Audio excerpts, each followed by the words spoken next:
Os sistemas produtivos vêm alcançando recordes de produtividade através de diversas tecnologias que surgem a cada safra. Seja em cultivares, controles de pragas e doenças, fertilizantes de solo, fertilizantes foliares, entre outros. No entanto, será que existe algo de inovador, pensando em análise de solo, análise de fertilizantes ou da própria planta? Será que é possível o produtor obter informações de qualidade e em tempo real para o planejamento da safra, ou principalmente durante o ciclo da cultura no campo, e com isso poder tomar uma decisão rápida e assertiva no manejo da sua lavoura? É sobre essa temática, é sobre o uso de sensores próximos na agricultura que vamos conversar no episódio de hoje. PlantCast, o primeiro podcast sobre fisiologia e nutrição de plantas.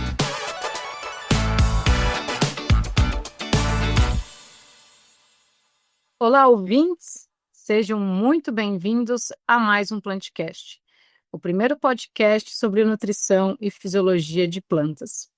Eu sou Luciele Leolato, gerente de desenvolvimento do mercado na diretoria Cerrados Leste e serei a host desse nosso episódio. E para compor a mesa, eu convido Cristiano Moreira, ele que é consultor de desenvolvimento de mercado na região do sudoeste goiano. Cristiano, dê um alô para os nossos ouvintes. Olá, Luciele, olá a todos os ouvintes. Uma satisfação estar presente nesse bate-papo com uma temática inovadora, né? E tenho certeza que irá agregar aí ao agro, principalmente aos produtores e consultores que estão aqui nos ouvindo. Com certeza, Cristiano. Tem bastante novidade por aí. E para responder, né, para a gente conversar um pouco sobre o tema, sobre o uso de sensores próximos na agricultura, nós temos aqui a satisfação de anunciar o nosso convidado de hoje, o professor Sérgio Henrique Godinho Silva. Professor que é engenheiro florestal, mestre e doutor em ciência do solo pela Universidade Federal de Lavras e atualmente é professor permanente do programa de pós-graduação em ciência do solo na UFLA. O professor Sérgio tem experiência na área de pedologia, com ênfase em estudos que envolvem gênese, morfologia, classificação, levantamento de solos, variabilidade espacial, mapeamento digital de solos e utilização de sensores próximos na agricultura. Professor, muito obrigada por aceitar o nosso convite. Seja muito bem-vindo ao PlantCast e fique à vontade para dar um oi para os nossos ouvintes. Olá, Luciele. Olá, Cristiano. Olá, ouvintes. Primeiramente, tenho que agradecer o convite. Para mim é um prazer estar aqui para discutirmos temas bem interessantes, bem inovadores, que têm surgido nos últimos anos, aplicados à agricultura, silvicultura, questões ambientais. Então, agradeço o convite e tenho certeza que a conversa vai ser, pelo menos, diferente aí de uns assuntos meio diferentes do que a gente está habitualmente acostumado a falar. Com certeza, professor. É uma temática diferente, né? E vamos começar, então, entendendo o que são esses sensores próximos, professor. Como que é o funcionamento deles e o que se tem hoje no mercado? Vamos começar para balizar a turma nesse tema que é muito interessante. Não, perfeito. Bom, esse tema de sensores, na verdade, é algo que já tem um certo tempo que existe, mas talvez nos últimos 5, 7 anos que eles têm se tornado mais comentados no mercado, na parte acadêmica, em universidades, instituições de pesquisa em geral, e também já muitas aplicações no campo, né, na agricultura, na silvicultura, e existem vários sensores. Mas então, o que são esses sensores, né? Nada mais são do que equipamentos que conseguem detectar sinais do ambiente, sinais físicos, normalmente elétricos, que enquadram nos sinais físicos, eletromagnéticos, etc. E esses sinais detectados por esses equipamentos se transformam ou são correlacionados com informações que nós gostaríamos de obter ao utilizar aqueles sensores. Existem sensores ao nosso redor, no nosso dia a dia, e às vezes a gente nem se dá conta. Por exemplo, um simples termômetro já é um sensor, né, para medição de temperatura. Sensores hoje muito comuns em carros, sensores de distância que ajudam ali nas balizas, né, para evitar um contato de um carro, de um veículo, com algum objeto, seja uma parede, seja um outro veículo. Tem sensores de presença em corredores, às vezes, né, caminhando à noite, tem um movimento, ele detecta esse sinal e isso aciona a luz para economia de energia, otimizar o uso de energia, por exemplo. E tem sensores naturais, por exemplo, nossos olhos mesmos são sensores, né? São sensores que eles enxergam a reflexão da luz do ambiente, seja essa luz natural ou artificial. Essa luz atinge todos os objetos à nossa volta. Esses objetos refletem parte da luz e absorvem parte dela. O que esses objetos refletem, nossos olhos captam e aí o nosso cérebro interpreta cada uma dessas imagens geradas. Então, temos também sensores, nós mesmos temos sensores nos olhos, por exemplo, né? Então, sensores são esses equipamentos, num resumo, que conseguem detectar algum sinal, geralmente ligado ao espectro eletromagnético, algo nesse sentido, e esse sinal é então correlacionado com algo que a gente tem interesse. Tá? Então, existem vários sensores hoje disponíveis para diversas finalidades. Tem esses sensores mais do dia a dia, mas também temos vários sensores aplicados aos estudos de solos, plantas, relações com produtividade e assim por diante. Mas existem várias abordagens de cada um desses sensores. Tá? Nós vamos conversando aos poucos, mas então o funcionamento deles basicamente é isso. Eles detectam um sinal e aí esse sinal é convertido. É importante também mencionar, de início, que existem sensores próximos e sensores remotos. Então, acho que os sensores remotos são os mais comumente conhecidos. Exemplos, satélites, hoje drones, né, que tem crescido bastante a utilização de drones, e temos os sensores próximos. Temos os sensores próximos. Os remotos trabalham à distância. Então, por exemplo, nossos olhos são sensores próximos, satélites são sensores próximos, pois eles captam informação à distância do objeto de interesse. Já sensores próximos precisam estar em contato com o objeto de interesse para fazer ali uma análise. Então, tem essa primeira diferença, sensores remotos e sensores próximos. E esses sensores, no geral, muitas vezes são de fábricas. Esses sensores, em geral, são muitas vezes importados. Existem vários que nós vamos comentar, mas a gente poderia criar um sensor em laboratório. Tem gente que faz isso, conheço colegas que criam sensores, mas comercialmente, para adquirir um sensor, muitas vezes esses sensores são importados. Tá? Mas é possível comprar no Brasil, existem representantes, etc. Ok? Então, mais ou menos seria nesse sentido. Essas ferramentas são utilizadas para auxiliar na detecção de informações de uma forma mais rápida do que, às vezes, serem feitas medições ao longo de grandes áreas, ou então através de um método muito mais trabalhoso, mais caro, para determinação de talvez informações bem semelhantes que aquelas que os sensores poderiam determinar também de uma forma mais rápida. E daí, por isso, a sua crescente utilização nos últimos anos e essa crescente quantidade de notícias que a gente vê envolvendo sensores da agricultura em diversas áreas. Muito bem, professor Sérgio. Bem colocado aí sobre essa questão dos sensores, né? A gente percebe que pode ser sensores, até mesmo nós, como ser humano, né, temos essa questão dos sensores.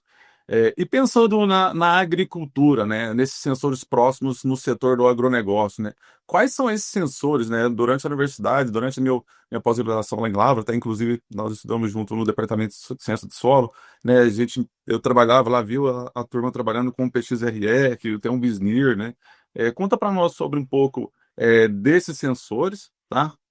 Em qual momento que a gente pode estar utilizando essas ferramentas, né? Com quais finalidades, né? Por exemplo, um produtor, né, ou o consultor, seja ele, pode estar utilizando essas ferramentas para obter dados ali durante um planejamento de safra, ou mesmo durante o ciclo da cultura ali em tempo real, né? Ele ter informações, principalmente para uma tomada de decisão ali mais rápida e, consequentemente, mais assertiva. Fala para nós um pouco sobre essa questão, professor. Perfeito, Cristiano. Nesse ponto, é interessante, antes de chegarmos no produtor, só mencionar talvez alguns sensores e o que eles fazem, porque eu acho que esse é o ponto que o produtor precisa avaliar. Primeiro, definir qual sensor que poderia ser útil para ele para fazer o que ele quer. Né? Se ele quer monitorar safra, monitorar nutrição da cultura, algo assim, qual sensor que ele utilizaria?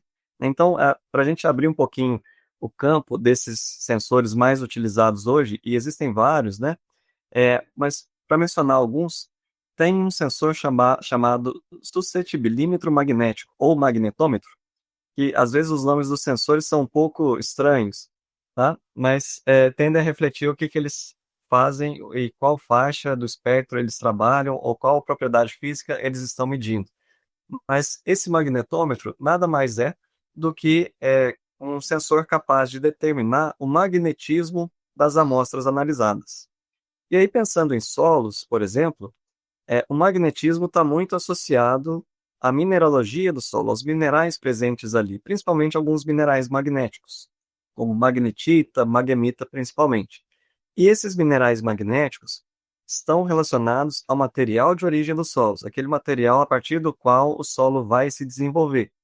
Então, exemplos poderiam ser rochas ou sedimentos, exemplos, arenito, basalto, gneiss, então são exemplos de materiais de origem. E ainda, o material de origem tem relações com a fertilidade natural dos solos, tem relações com a textura, então teores de areia, silt e argila daqueles solos, profundidade efetiva. Então, reparem, através do magnetismo são feitas relações entre fatores que interferem nos atributos dos solos. Então, lá do magnetismo tem a ver com a mineralogia, que tem a ver com o material de origem, que tem a ver com a textura. Ou seja, com essas relações existentes, alguém poderia utilizar um magnetômetro para correlacionar o resultado do magnetismo com teores de argila, por exemplo, nos solos. Tá? Então, assim, reparem que essas relações com sensores não são diretas muitas vezes. Aqueles sinais que eles detectam têm que estar relacionados com a propriedade ou atributo de solo ou folha ou planta que o produtor gostaria de medir. Certo? Então, geralmente são feitas essas relações até se chegar no resultado procurado, né? Então, por exemplo, como que a gente poderia utilizar o magnetismo, né? O magnetômetro, o equipamento? Coletando-se amostras de solos ao longo de uma fazenda, por exemplo, e analisando o magnetismo dessas amostras, poderiam ser separados solos de mineralogia diferente, que tem a ver com material de origem diferente, textura diferente, e possivelmente solos com texturas diferentes, bem contrastantes, provavelmente vão demandar manejos diferentes também.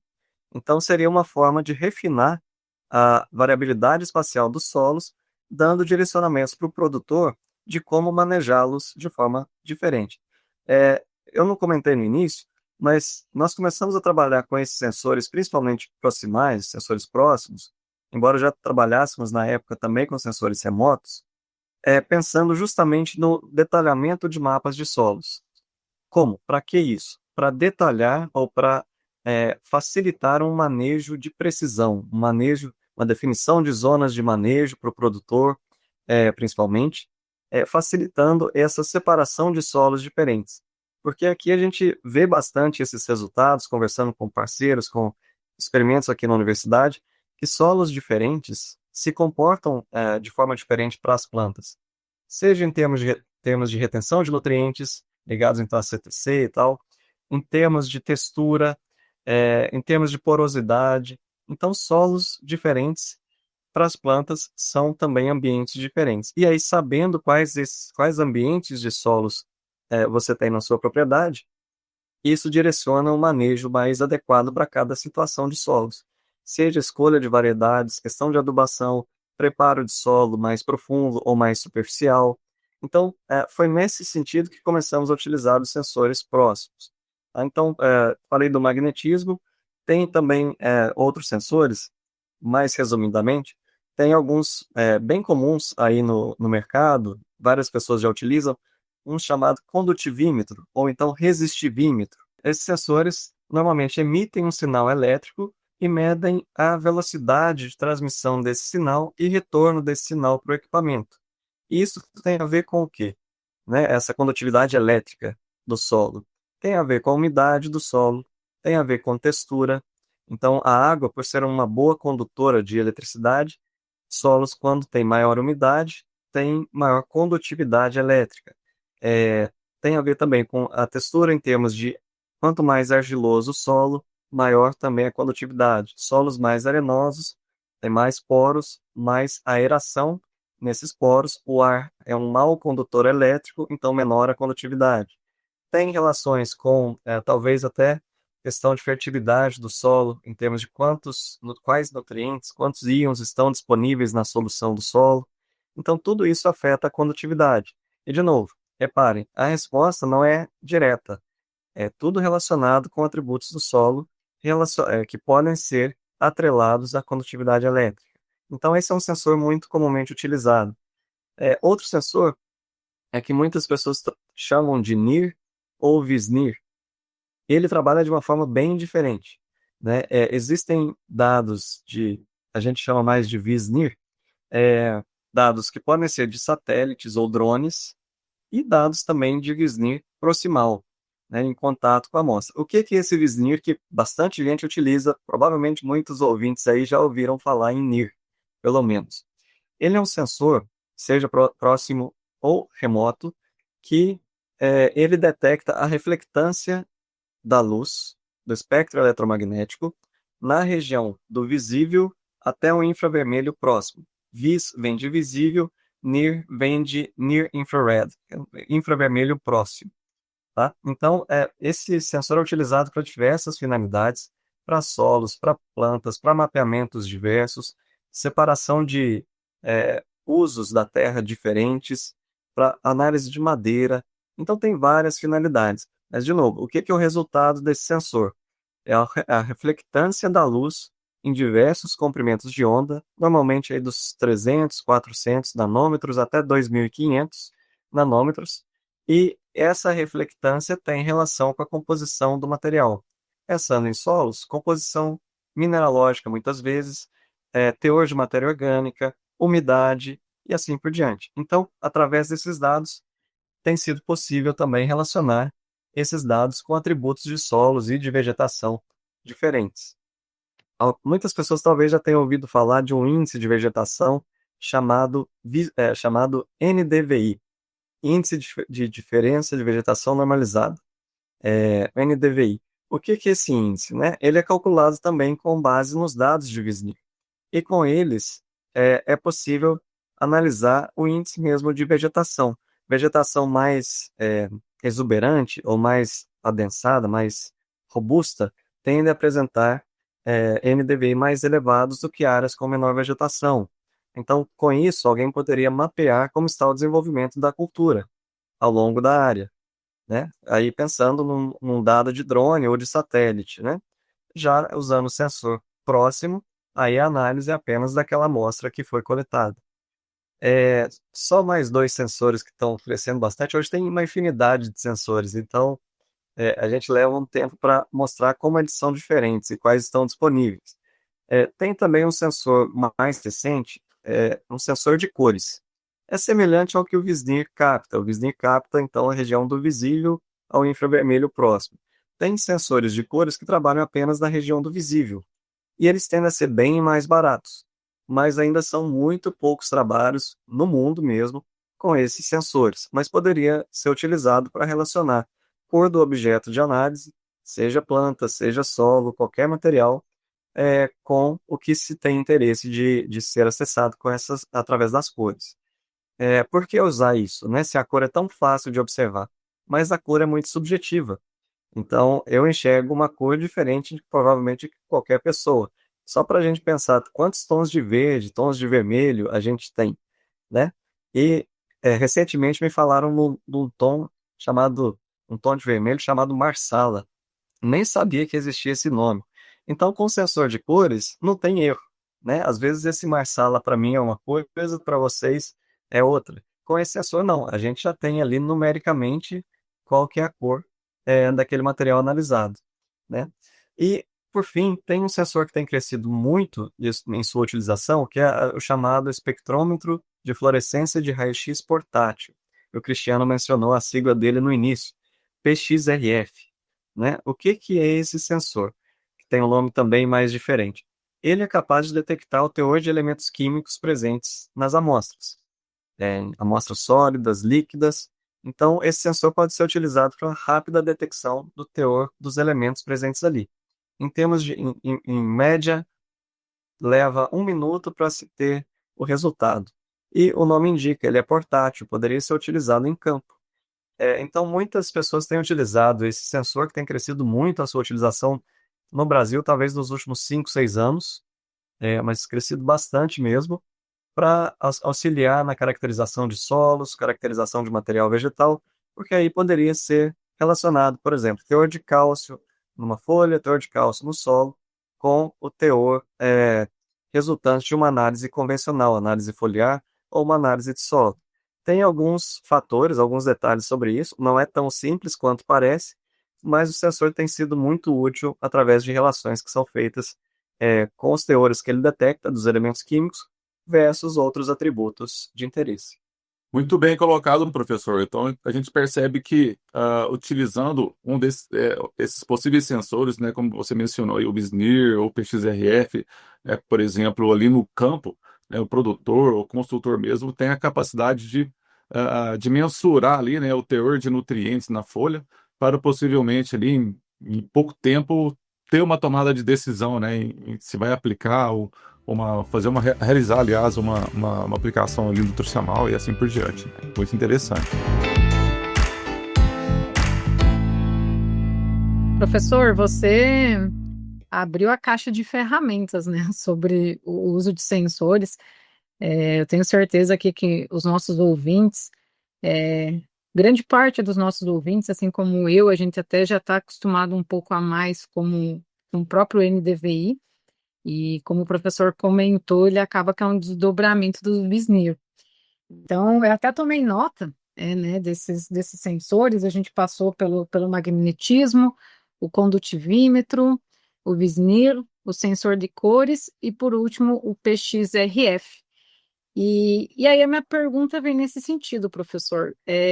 Quais desses sensores próximos, né, que a gente pode estar aplicando numa análise de solo, numa análise de fertilizante, numa análise de planta, e quais seriam as vantagens de estar utilizando eles para essas análises?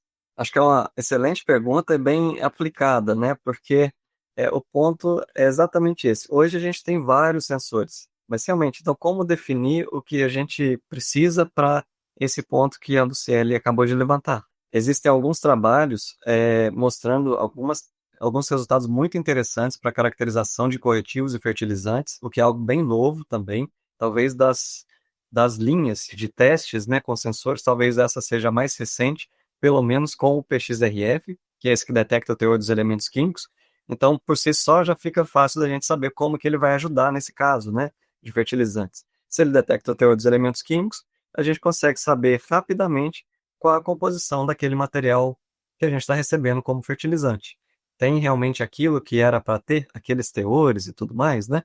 Então, aí só um detalhe sobre esse caso dos fertilizantes que é mais recente e corretivos. Mas daqui a pouco a gente volta a ele com mais detalhes.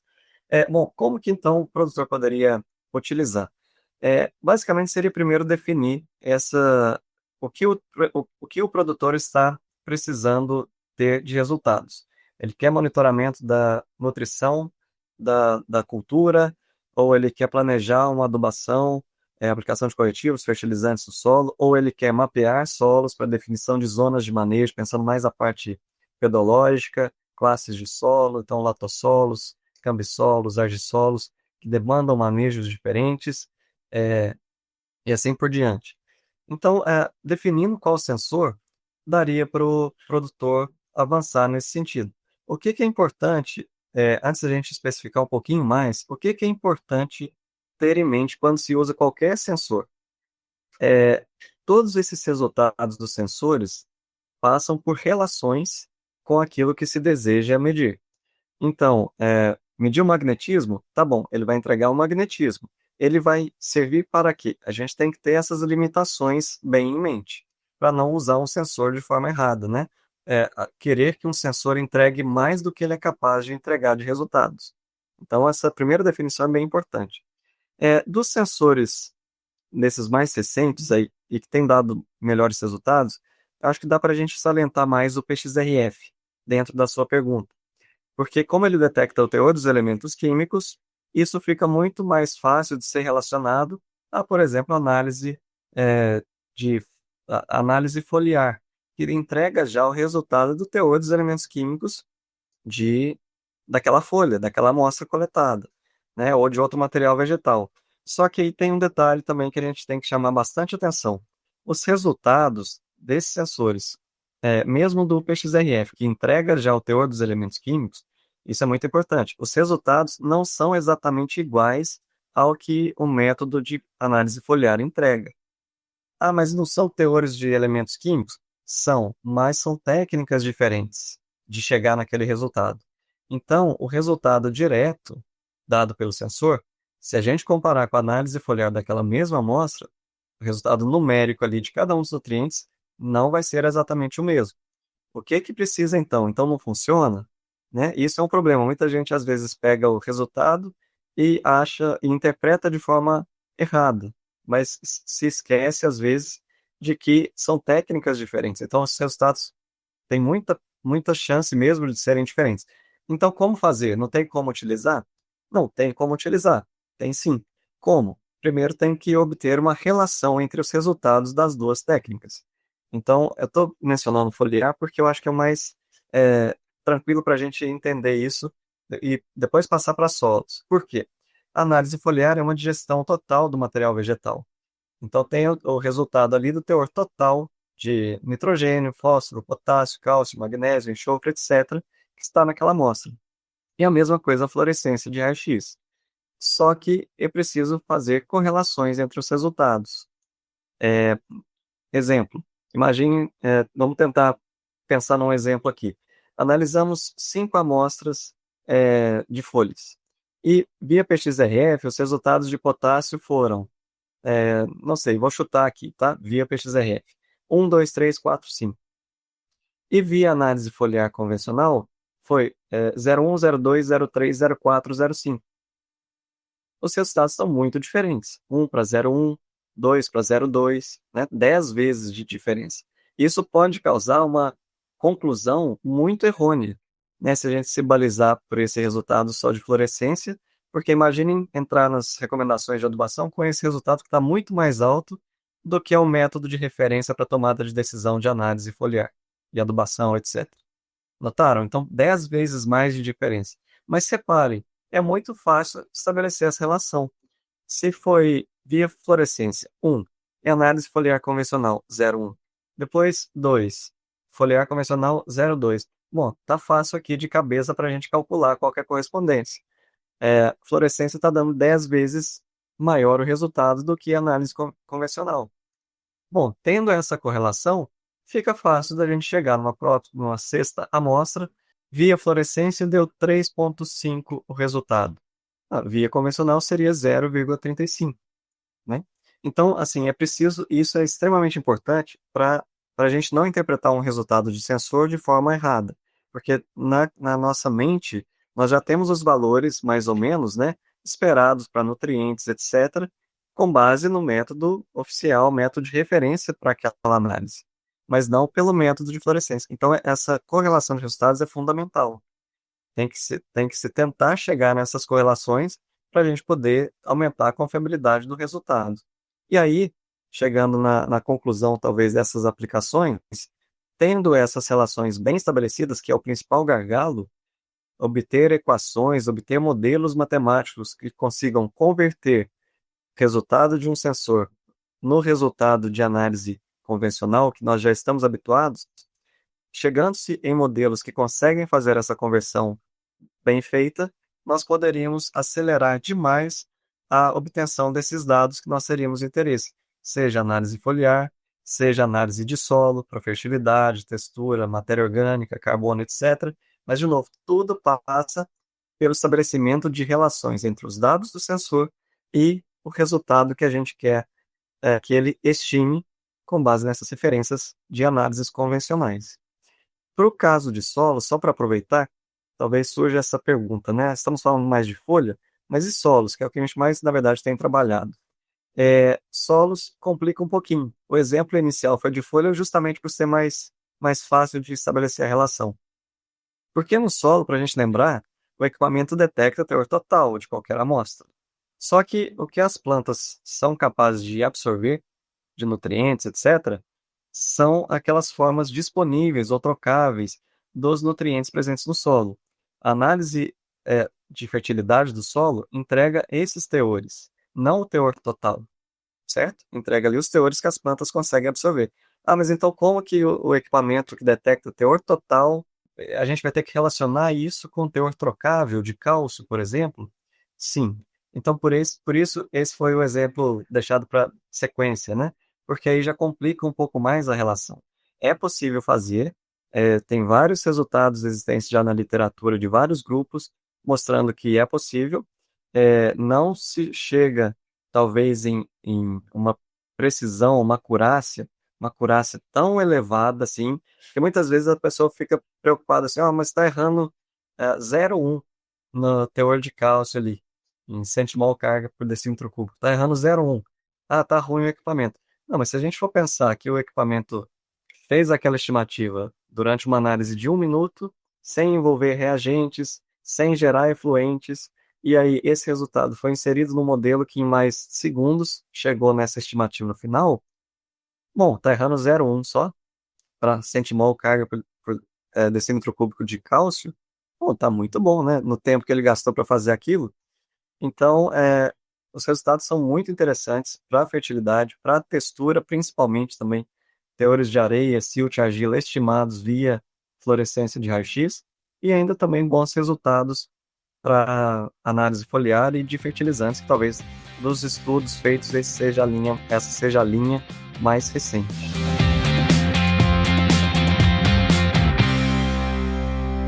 Muito bem, professor. Deixe-me saber contigo, quais são os gargalos enfrentados hoje, né, quanto a esses sensores próximos para o uso na agricultura? Eu acredito que você já até mencionou um pouco a ideia em relação a essa correlação, né, entre sensores, dados de sensores próximos com dados de análise convencionais, né? E já emendando aqui numa próxima pergunta e última, né, quais as perspectivas futuras sua, né, para o produtor e consultor ter facilmente esses equipamentos em suas mãos, né, e utilizar eles no dia a dia para uma tomada de decisão, né, por exemplo, aí em sua lavoura? Perfeito, excelente ponto. Acho que isso fecha bem essa discussão toda, né? Então, eu vou aproveitar essas duas perguntas para a gente pensar assim, de forma até mais aplicada mesmo, nessas aplicações. Fora esses detalhes já mencionados de sempre obter relações entre o que o sensor mede e o que você quer que ele estime através daquele dado que ele está gerando. Então, pensando nos gargalos, talvez o principal gargalo, que é onde talvez a pesquisa esteja mais hoje enfrentando essa abertura de conhecimento, é justamente fazer com que os sensores consigam estimar bons resultados, seja de solos, folhas, fertilizantes, etc. Pensem só em solos para iniciar. Imaginem quantos solos variados nós temos no Brasil, né? Então, a gente precisa, e esse é um gargalo, chegar em padronizações de análises com esses sensores, definidas mesmo, igual tem para vários métodos laboratoriais, para que todos comecem a utilizar cada um dos sensores da mesma forma, na mesma, talvez, configuração, tempo de análise, etc. Porque a partir daí é possível comparar resultados entre pesquisas, entre grupos e, principalmente, avançar nessa geração de modelos que consigam estimar atributos de solos, folhas, fertilizantes para as mais diversas condições de solos, folhas e fertilizantes existentes. Então, talvez esse seja um gargalo. Mas, assim, de novo, o que todo gargalo tem um contraponto positivo que já dá para a gente mencionar. Embora exista isso, né? Hoje, com ferramentas aí, principalmente no campo da inteligência artificial, então são gerados modelos muito complexos. Saem daquelas equações, regressões lineares que a gente, às vezes, está mais habituado. Então, esses modelos enxergam os dados e principalmente as relações entre esses dados de sensores e, exemplo, teor de argila, de uma forma muito diferente, muito mais robusta e avançada. E esses modelos têm sido cruciais para conseguir chegar nessas relações, tá? Com ótimos resultados. Então, esse gargalo dessas relações, modelos existentes hoje, principalmente no campo da inteligência artificial, tem ajudado muito. E aí, o que que tem sido feito com sucesso em vários casos que a gente já teve contato? É, por exemplo, uma fazenda, o produtor tem interesse de utilizar um sensor desses para economizar ou acelerar a quantidade de análises de solo que ele pode fazer.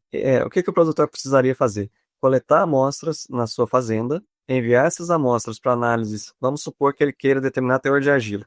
Envia essas amostras para o laboratório, determinar teor de argila, textura, né, da sua amostra. Ele quer focar em argila? Ok, pegou o teor de argila desse resultado de laboratório, que é e sempre vai ser a referência, né, dos dados.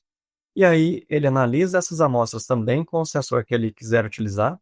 Por exemplo, com o PXRF nós temos feito vários trabalhos nessa linha de textura e os resultados têm sido muito bons. Então, essas mesmas amostras são analisadas com o PXRF, os dados são correlacionados via esses algoritmos bem robustos para criar um modelo que consiga estimar o teor de argila para aquelas amostras daquela fazenda do produtor. Então, ele fez essa calibração inicial. Na sequência, outras amostras que ele coletar, ele poderia utilizar apenas o sensor, leu ali aquela nova amostra, inseriu esse resultado no modelo que foi criado para a sua fazenda, e aí ele tem a estimativa do teor de argila para essa nova amostra. Então, isso pode reduzir a quantidade de análises enviadas para laboratório, uma vez que se tenham esses modelos bem criados, né, para cada situação. Então, tem esse gargalo dos modelos, mas tem a consequência. Imaginem, em poucos minutos, tendo a amostra ali, já chegar num resultado que seja de argila, silt, areia, pH, CTC, soma de bases, saturação por bases, etc. Mas então, em resumo, basta ter um banco de dados representativo da sua área e criar esses modelos. Esse seria um gargalo e o contraponto, né? O que dá para fazer e o que já tem sido conseguido. Tem vários grupos aplicando esses sensores, principalmente o PXRF, de forma bem no dia a dia da fazenda, da empresa, através desses modelos calibrados para cada situação. O que seria o ideal? Um modelo que funcionasse para todos os solos do Brasil, mas ainda não se tem esse ponto, né? A pesquisa está justamente nesse sentido, buscando bancos de dados cada vez maiores para criar modelos mais robustos. Então, aí seria uma economia grande para o produtor, em termos de quantidade de análises para o laboratório, recurso financeiro que economizaria e ainda agilidade na obtenção desses resultados, né, com o uso desses sensores. Outro gargalo que se tem é a questão do preço de alguns desses sensores.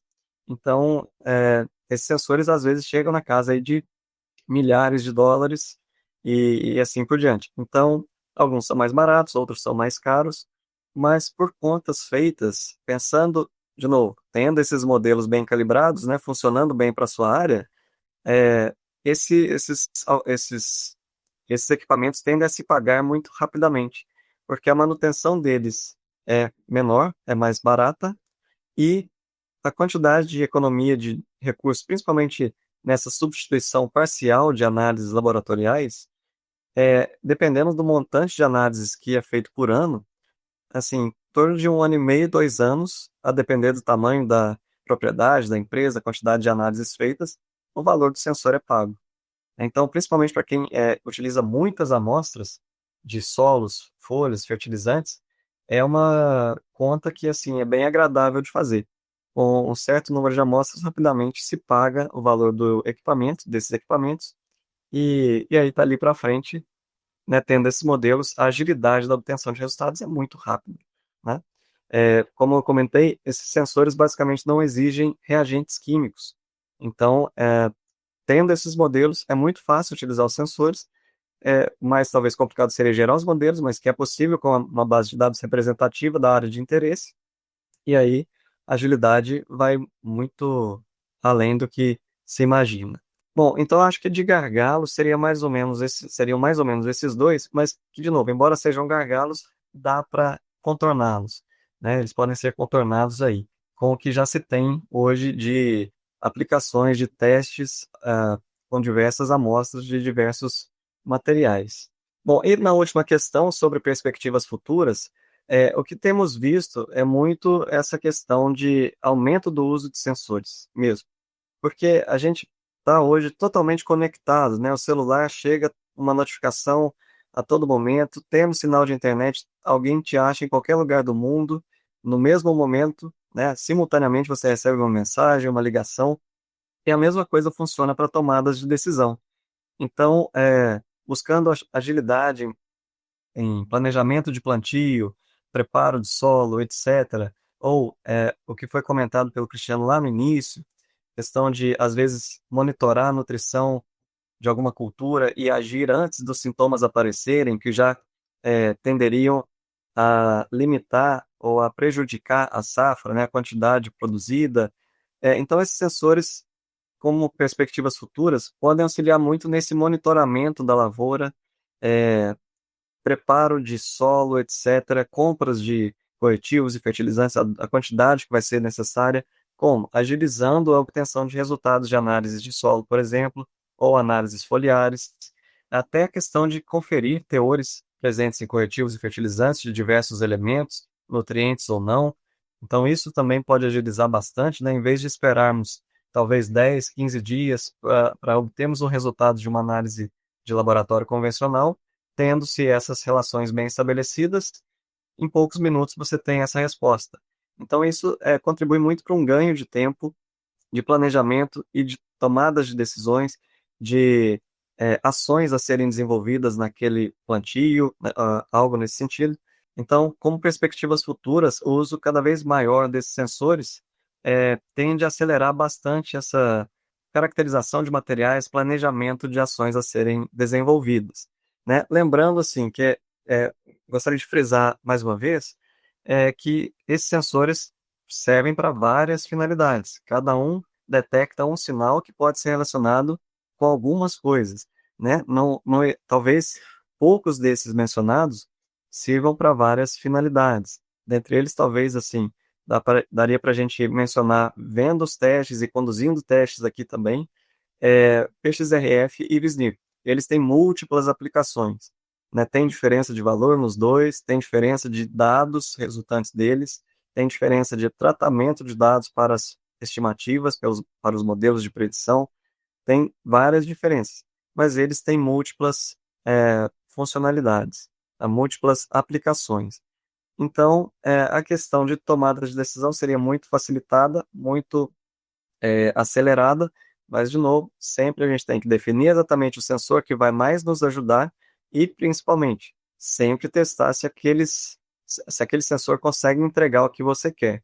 Exemplo, a gente já fez, e outros grupos também já fizeram, trabalhos envolvendo solos de diversos estados brasileiros, de diversos biomas, com o PXRF para predição de textura e fertilidade.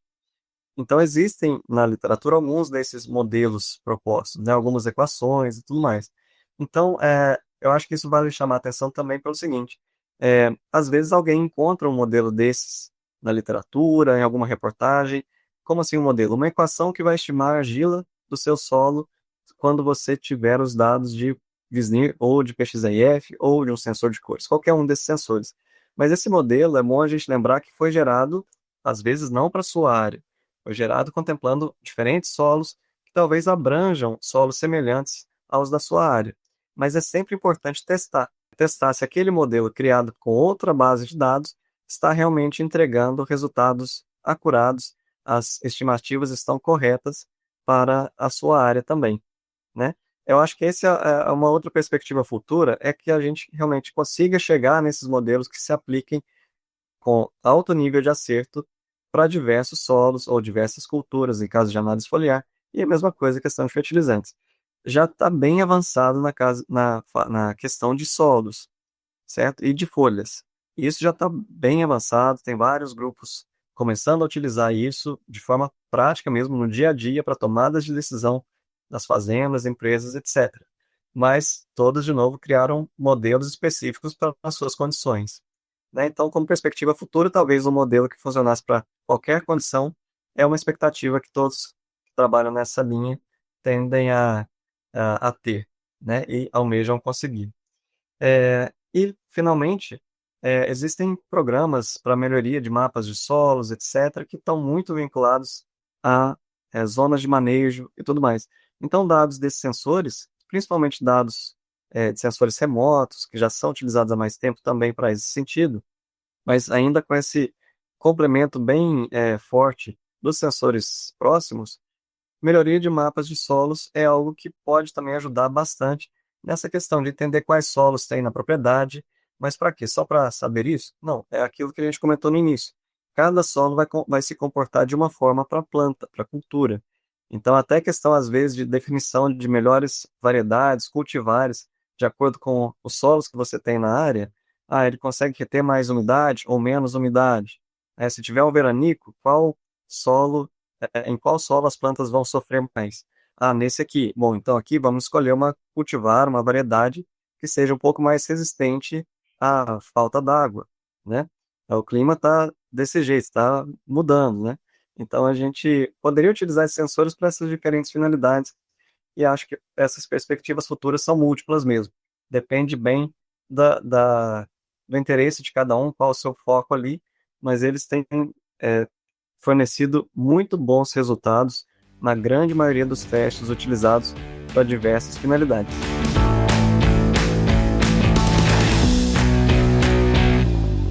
Que aula, professor!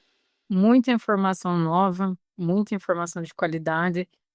E ressaltar também que o professor conseguiu fazer de um assunto complexo algo simples. E o que a gente consegue perceber dentro do que o professor falou é que esse universo aí dos sensores próximos, as oportunidades, né, elas são muito grandes aí para a gente estar trabalhando na agricultura, principalmente também pegando o gancho que o professor falou, porque nós estamos na era digital, a gente está na era dos dados, então informação vale ouro, né?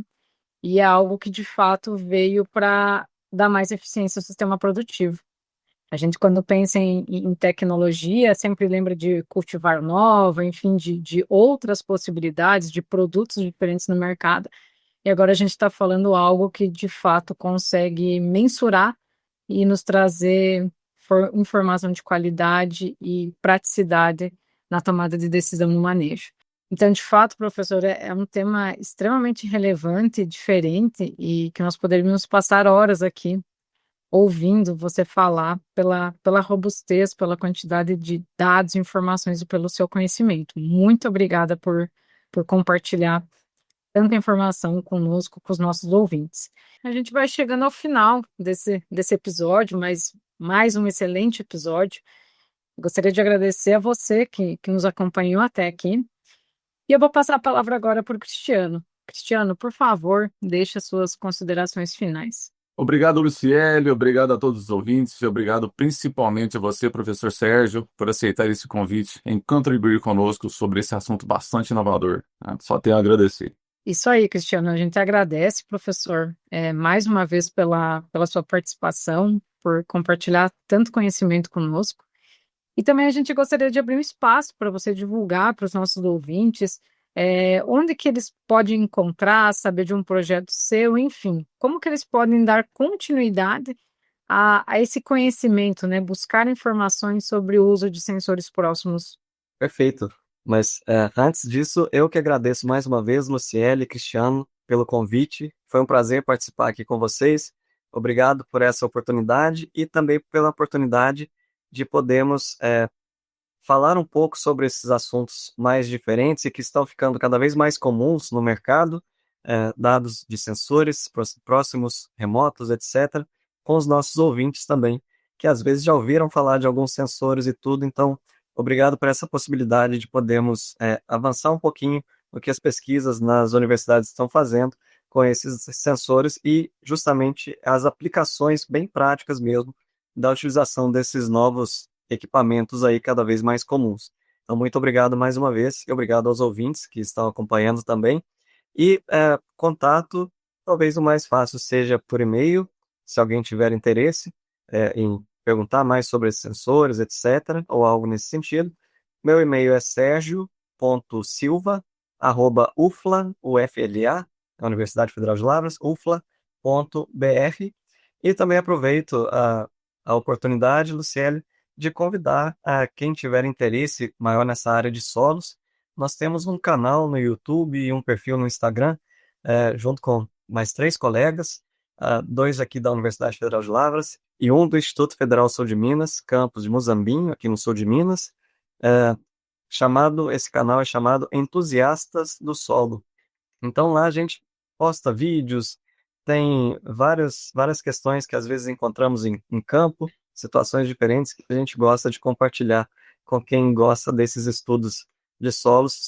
Nós somos muito suspeitos para falar e dá para notar pelo nome do perfil, né? Mas muito obrigado mais uma vez e continuo à disposição. Foi um prazer estar aqui com vocês.